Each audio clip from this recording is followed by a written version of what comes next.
Oke, Assalamualaikum warahmatullahi wabarakatuh. Kali ini saya akan mengolah data dari modul 4 ANOVA satu arah menggunakan 4 software yaitu R, Excel, Minitab, dan SPSS. Pertama di statistika deskriptif numeris, kali ini saya akan mengolah yang bagian diameter saja menggunakan Excel karena yang bagian R untuk deskriptif numeris saya lupa caranya. Pertama kita buka aja langsung Excel di diameter kecepatan potong. Diameter. Oke, pertama kalian harus udah punya data yang udah dikelompokkan seperti ini ya. Nah, kalau bagaimana caranya ngelompokinnya? Kayak gini nih, misalnya yang 800 rpm, yang 0,5 dulu deh. Ini kan 0,5 nih, berarti data segini nih. Nih sampai sampai ujung ini nih 0,5, terus dijadiin 1, 0,5 gini, dijadiin 1 dan seterusnya. Terusnya kayak gini pakai QTools. Lanjut, kita ke data analis. Ini untuk deskriptif statistik, kita pencet deskriptif statistik. Habis itu kita pilih eh, kita blok kolom yang ingin kita olah. Nah, tadi kan 800 rpm ya. Nah, saya kita Ctrl Shift bawah. Nah, ini harus dicentang ya, kolom, label inverse row, output range sama summary statistik. Terus di sini untuk tempat naruhnya kita tinggal pencet aja di sini. Oke. Nah, ini untuk yang 800 rpm. Terus ini ada 1000, 1200 juga kayak gitu, caranya sama aja. Lanjut di deskriptif grafis SPSS. Pertama ada Kiki plot ya. Ini ada kekasaran permukaan kayu, kedalaman potong 0,5. Langsung aja kekasaran permukaan kayu, kedalaman potong 0,5.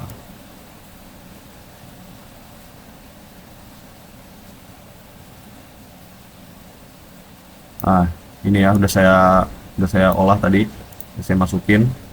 Datanya make yang di kekasaran, eh nah terus masukin yang kayak tadi yang udah dipisah-pisahin.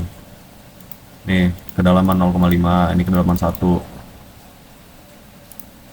Oke, habis itu kita langsung ke analyze, ke deskriptif statistik, explore, terus yang diameter 0,5, kok diameter 0,5, kekasaran 0,5, habis itu ke plot, normality nya dinyalain, continue, ini tukar ke plot, habis itu oke aja.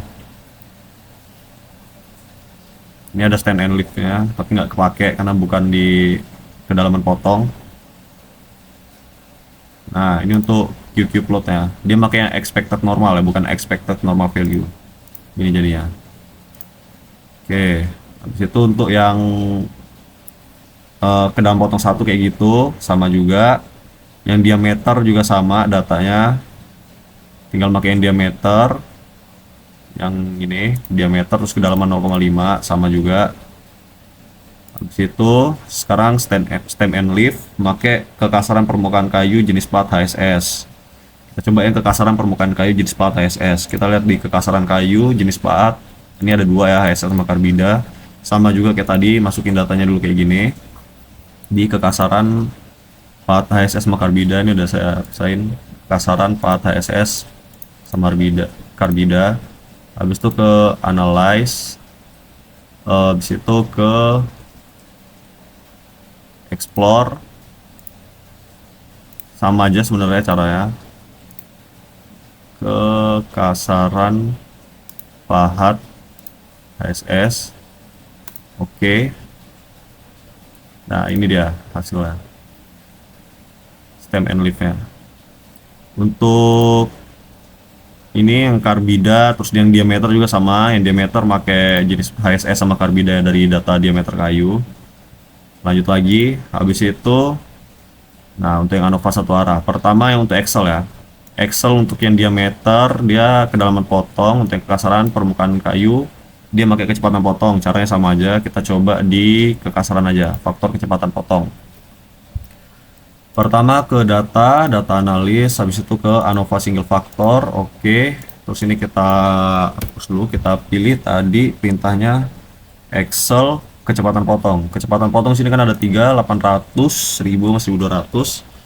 Kita blok aja tiga-tiganya. Habis itu ini dicentang, ini dicentang, ini dicentang, ini kita tempat naruhnya. Tinggal kita pilih mau taruh di mana, klik aja habis itu oke.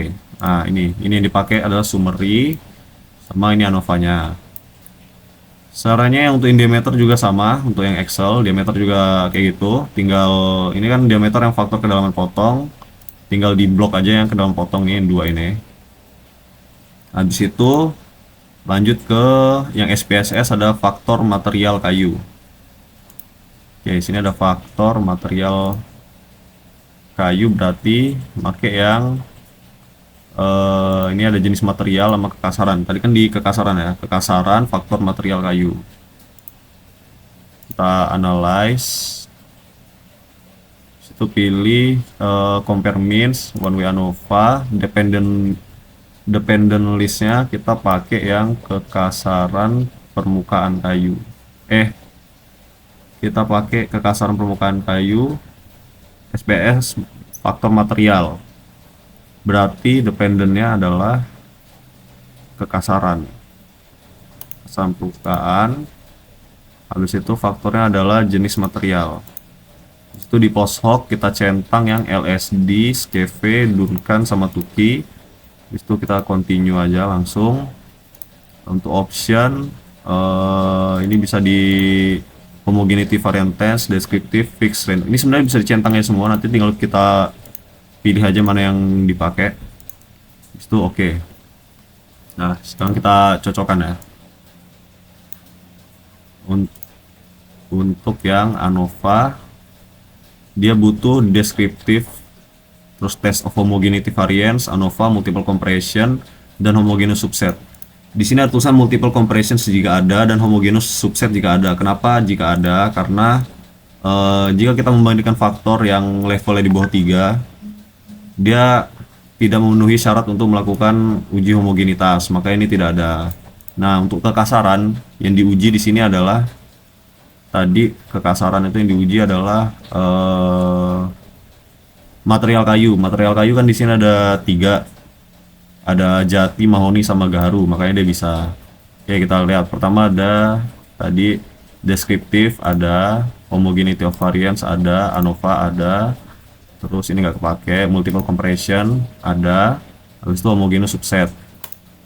Oke, ada semua ya berarti.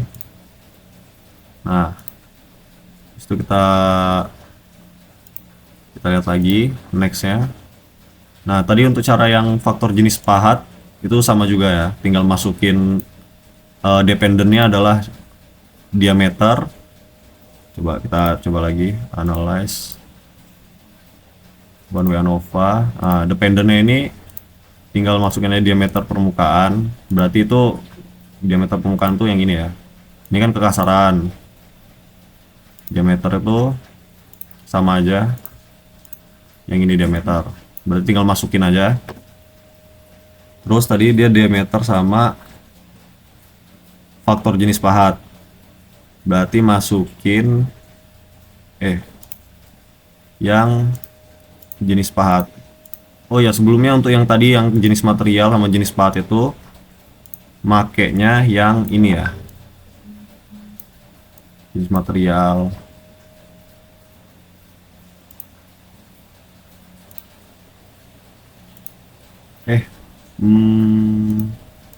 Ya, jenis material sama jenis pahatnya makainya yang angka ya, yang dia memakai simbol gini, jenis material. Terus jenis pahat juga tadi pakai yang ini. Oke, lanjut. Habis itu bisa di langsung diubah di variable view ini. Nah, ini kan udah saya ganti. Kalau satu itu dia kayu jati bla bla bla, tinggal di add aja. Terus 2 mahoni, 3 gaharu. Ini juga sama yang jenis pahat.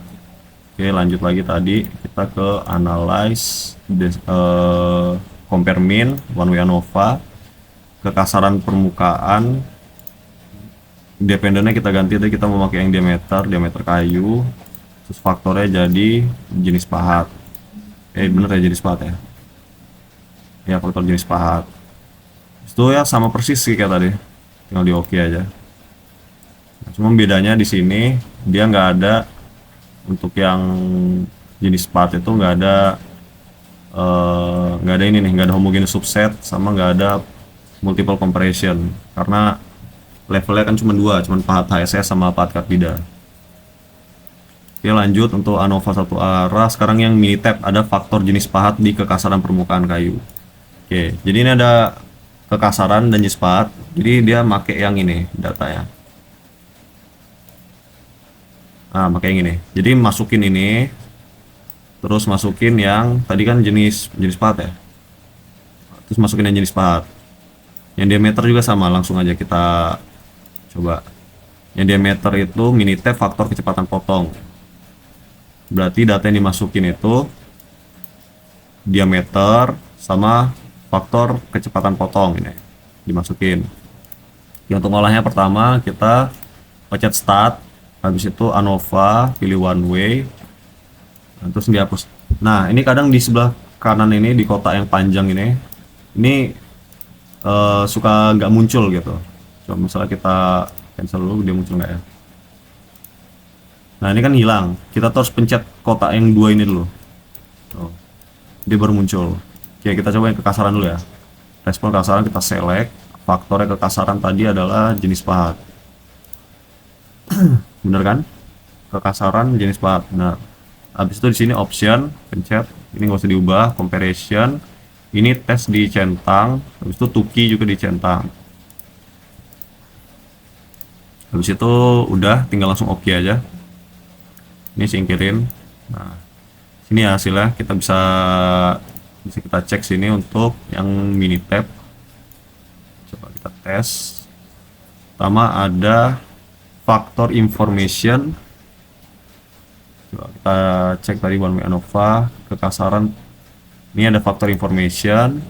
Terus ANOVA itu analysis of variance, terus model summary, means, tukir pairwise using 95% confidence method. Habis itu tukis simultaneous for difference of means. Nah untuk yang diameter juga sama ya caranya, sama persis ya. Habis itu kita lanjut aja ke uji ANOVA menggunakan R software. Di sini untuk yang R software ada ANOVA satu arah, kekasaran permukaan kayu, faktornya kedalaman potong. Berarti yang kita copy adalah kekasaran kayu dan kedalaman potong. Nah, di sini. Ini bisa tinggal, ini ngebloknya jangan dari headingnya, dari angkanya pertama. Kita blok aja dua-duanya. Dari nilai kekasaran sama kedalaman potongnya. Itu kita ke R, ini pakai codingannya ini. Jangan lupa di download dulu library readxl ini. Habis itu kita run dulu library-nya. Salah, sorry. Harusnya baca data dulu nih. Kita baca dulu datanya pakai ini. Kan udah kita copy, berarti dia udah masuk ke keyboard. Ini salah, kita ulang aja. Ini copy. Habis itu ini tinggal di hapus dulu. Pertama kita baca dulu datanya. Loh.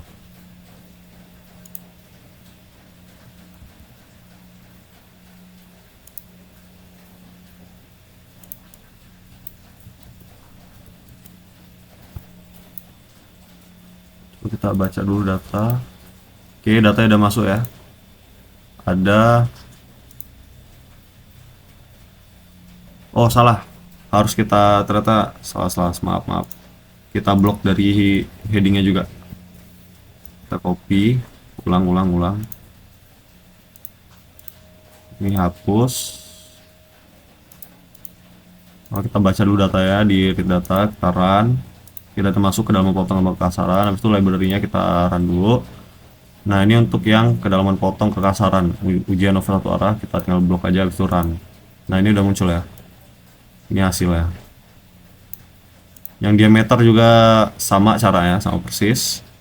tinggal di copy aja yang diameter yang material kayu. Oke, Air Software ANOVA sudah beres. Sekarang yang ANOVA Blocking SPSS. Oke, yang pertama ada kekasaran permukaan kayu per kecepatan potong. Kekasaran kayu per kecepatan potong. Oh, berarti kita masukin per kecepatan potong. Kekasaran sama kecepatan potong. Kita masukin aja.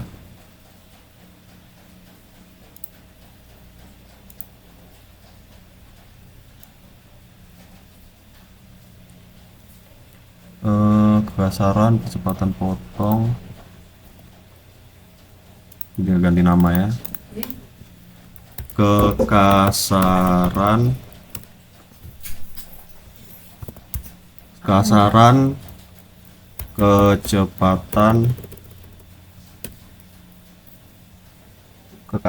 blocking aja, blocking.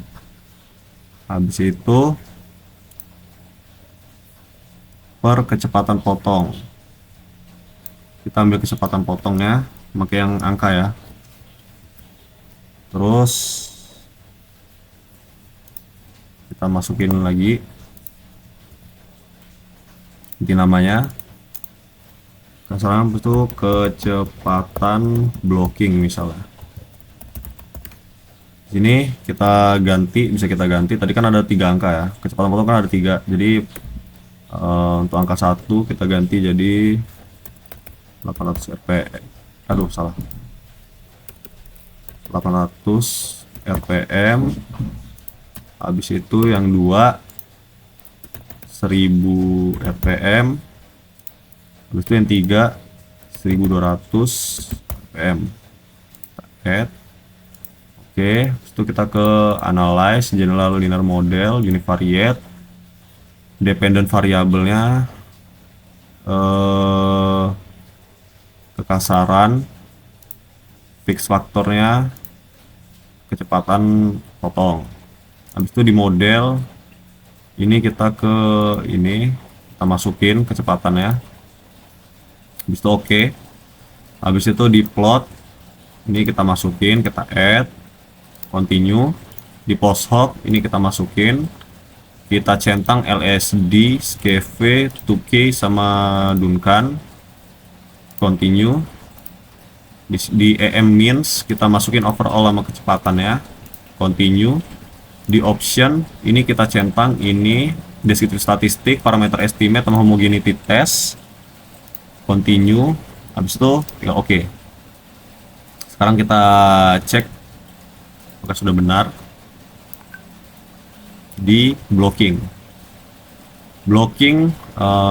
membutuhkan tabel between subject factor. Between subject factor ada descriptive statistik, ada Levin test equality of error variance, ada test between subject effects, ada terus estimate EM means.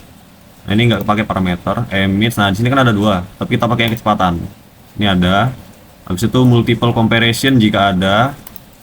Ini ada multiple comparison. Habis itu homogeneous subset jika ada. Ada nih homogeneous subset. Habis itu estimate marginal means plot. Nah, ini untuk grafiknya.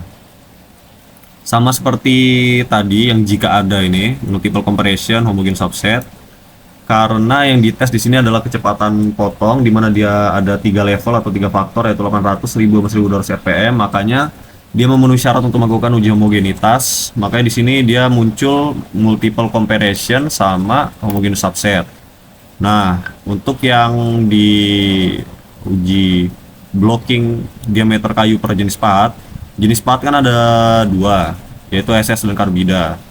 Itu dia gak akan muncul ini karena dia levelnya cuma 2, faktornya cuma pahat SS sama pahat karbida, makanya dia nggak muncul, nggak memenuhi syarat untuk homogenitas.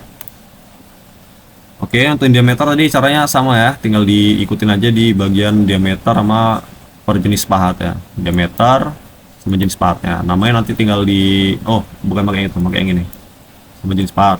Nanti sama juga caranya, namanya tinggal diganti aja.